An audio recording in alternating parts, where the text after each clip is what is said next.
Welcome back.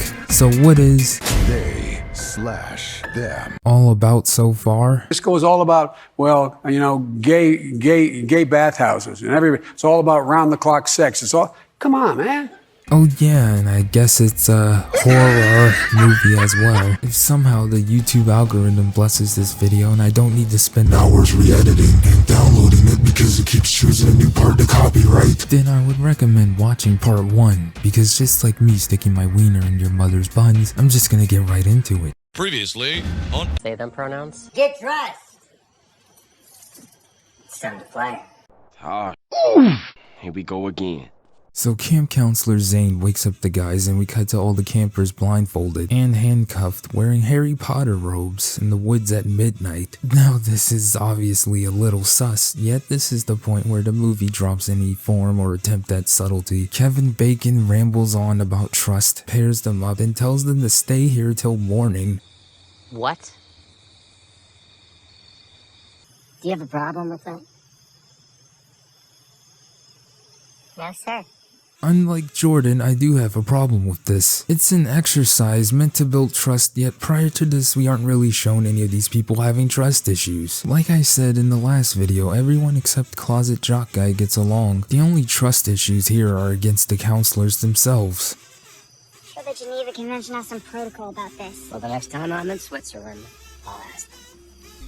So everyone has another sit down talking about their feelings, including female Markiplier and blonde girl who I'm just gonna call Amber, giving us more turbo cringe dialogue. Wow. Alexandra, whatever. I don't really know any trans people. He really surprised me. It's she, actually. Can't even get that right. Jordan and trans girl, who I'm just gonna call Serena because I forgot the first name I gave her, finally remember that this is a horror movie. This doesn't feel right.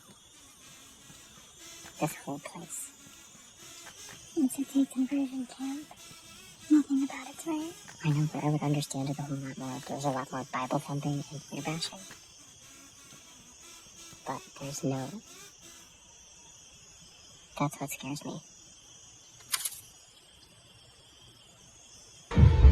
he's just standing there, menacingly. I forgot about the killer, who we haven't seen since the intro, who decides to show up now as we enter the midpoint of the movie. Great timing, bro. Who is that?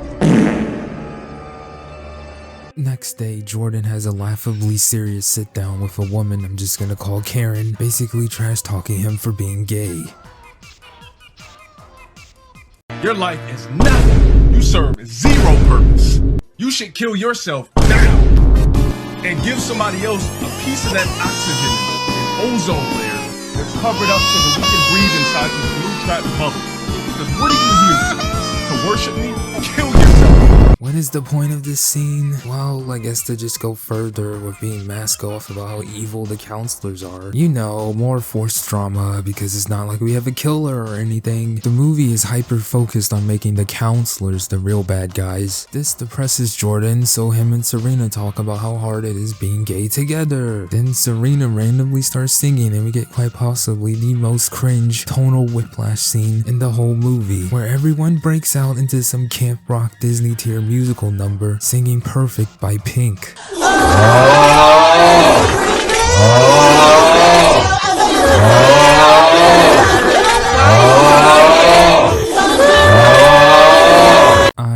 I have no jokes for this scene. It's entirely a joke in of itself. Also, where are the background extra campers at? It's just the main cast, but whatever. Who cares? Jordan snoops around, finds well-shot photos of old previous victims of the camp, just casually in the desk at the office. Then Molly shows up and is like, oh wow, how terrible. I'm just a part-timer here, by the way. I didn't know. Anyway, next day, the counselors try to force them to adhere to traditional gender roles of females cooking and males shooting guns. Also, before I forget, I should probably mention Bulbasaur is dead now.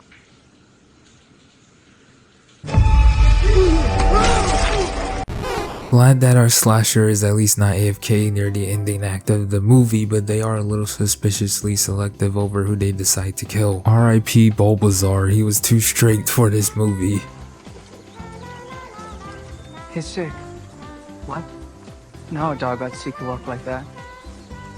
So sad. Well, thanks for raising that death flag. Anyway, girls are trying to cook and Zane's girlfriend sexually harasses Amber. Then she cries about it to female Markiplier. Not because it was sexual harassment, but because she's trying really hard to not be gay. Then they start carpet munching. Meanwhile, Molly finds a strange cabin in the woods and we get another white woman jump scare by Karen. Molly. What are you doing here? As for the guys, they are just shooting guns until Zane challenges Jordan, and of course he loses because Jordan has some superhuman aimbot McCree levels of aiming skills. Then Kevin Bacon forces Toby to kill Duke because he's actually sick. Remember the blatant foreshadowing earlier? Of course Toby is too much of a pansy to do it, so Jordan does it instead. This scene actually had some nice tension to it, but Toby's laughably bad cry acting just ruins it.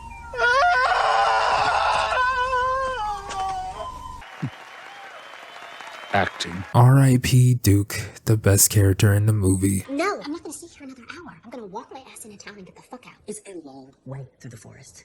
And it's almost night. She's right, Toby. We have to get out of here. This is only gonna get worse. We're gonna take their bus. Tomorrow morning. Early, before everyone else is awake. What about Stu and Gabriel? Stu? You wanna bring fat boy Stu? Honey, he's practically my fiance by now. Hold on, since when did Stu and Toby get together? They had the most absolute briefest of interactions together and zero chemistry. I'm guessing all of this just developed off screen. Speaking of Stu, him and Elliot Page just randomly have sex and it turns out it was a trap. And he actually works for Kevin Bacon. So what happens next is quite possibly the most silliest torture scene you will ever see in a horror movie. I dare you to name something more silly than this. All you have to do is look at the screen, and we take care of everything else. And please, just remember, this is for your own good.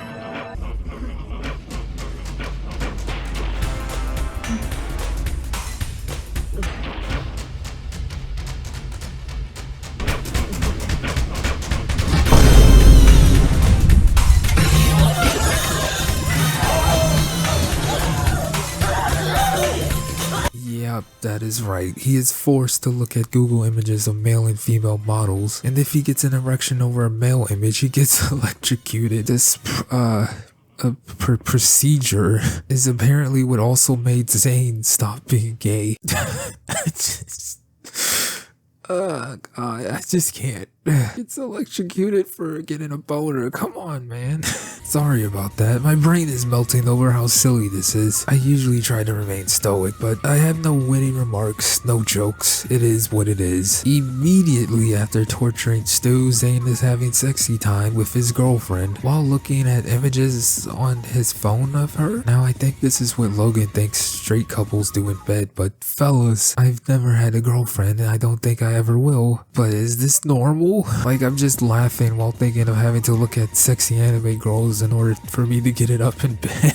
I don't smoke, I don't drink, I'm just losing my mind over if this movie is memeing or not. So Zane and blonde woman, whatever her name was, are dry humping while wearing their underwear still on, as if this is a ride to hell sex scene. And Zane, he starts looking at shirtless dudes on his phone, so I guess that goofy electric boner chair torture to get rid of the gay isn't helping. Oh yeah, and the killer shows up.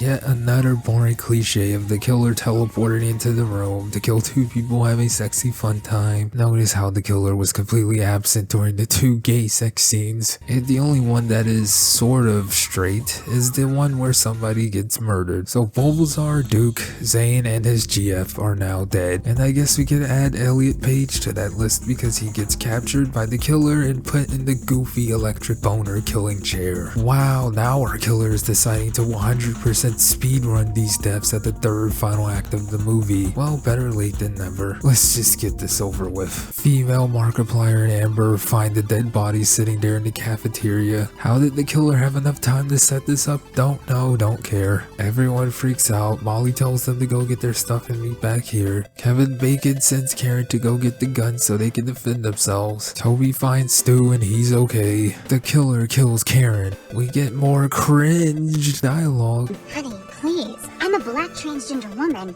I could do it in heel. You go on ahead. I'll be right behind you. Do either of you know how to shoot? Yes. Of course you do. Wait, what? I get Jordan comes from a religious military family, so he just knows how to use guns on a superhuman level even. These two knowing how to use guns? Is it just a thing that all gays secretly know how to use guns or something? Anyway, Jordan sneaks into the office area and then hides in the closet. Quit laughing, this is serious. And then Kevin Bacon comes in, however, the killer shows up and beats Kevin up. And then the killer reveals themselves to be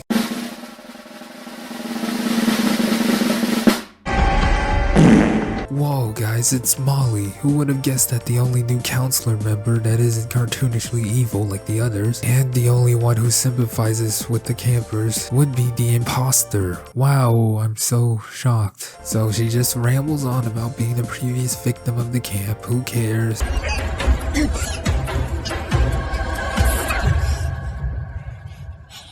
Oh, piss off, Jordan. So we get a standoff and he decides to not kill Kevin, but it doesn't matter anyway because Molly does it. Well, that does it. All the straightoids are dead. And Molly tries to convince Jordan to join her on a killing spree across the country or other camps like this. And I'm just wondering if Logan is mentally okay. Does he actually think he's portraying reality right now? Afterwards, Jordan just walks out and hold up. No way would the police just walk past him like that. He is 100% instantly getting stopped and questioned upon opening that door. But we need our epic dramatic slow-mo scene, I guess. Morning arrives. Stu is okay. And Molly is arrested. I'm shocked the police are portrayed as good guys doing their job. And it finally ends with everyone being cheery and nobody being mentally scarred after witnessing a murder happen. Like, geez guys, you people get more mentally distraught over someone not calling you by your preferred pronouns. And we get another cringe song by Pink that plays for the credits. It's over.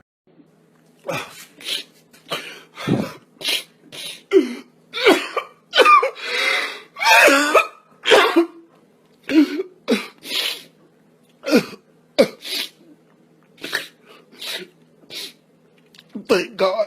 So that's They/Them. What a complete garbage dumpster fire of a movie, man. This is honestly the worst horror movie, if you could even call it that I have ever seen. Screw doing a proper analysis of all of this. The characters are all one-dimensional, their personalities are just too heavily tied to their sexuality and hating their parents. The counselors are cartoonishly evil past the opening. The characters that die or get tortured are coincidentally straight or in the closet. What did Logan mean by that? I don't know. Jordan is just a Gary Stu protagonist who is good and right about everything and gets along with every other camper. The movie is tonally a mess with its cringe dialogue, goofy electric boner chair, music montage moments as if this is a Disney Channel special. It tries to go for this Riverdale teen drama style visually and musically with these panning drawn out visual shots with fading out music and awkward characters making facial expressions while the camera zooms in shots. The first and second act of the movie is just nothing happening until the killer wakes up and then it just ends. The kills aren't even good. They're just generic killer teleports behind someone and murders them. It's uncreative and cliche. None of the real campers died. Like, how do you make a slasher flick taking place at a campsite and not kill any of the campers? Wouldn't it be more interesting or sad and dramatic if they did die and you have a scene at the end where their bigot brigade parents mourn over sending them there in the first place? Nope, can't kill any of the gay characters even though they make up 97% of the cast in this quote-unquote horror slasher movie, with the only scary thing being about how boring it is. Now you might say, okay Tropic, why did you waste your precious time watching and reviewing this and fighting the YouTube copyright system? Well, dear viewer,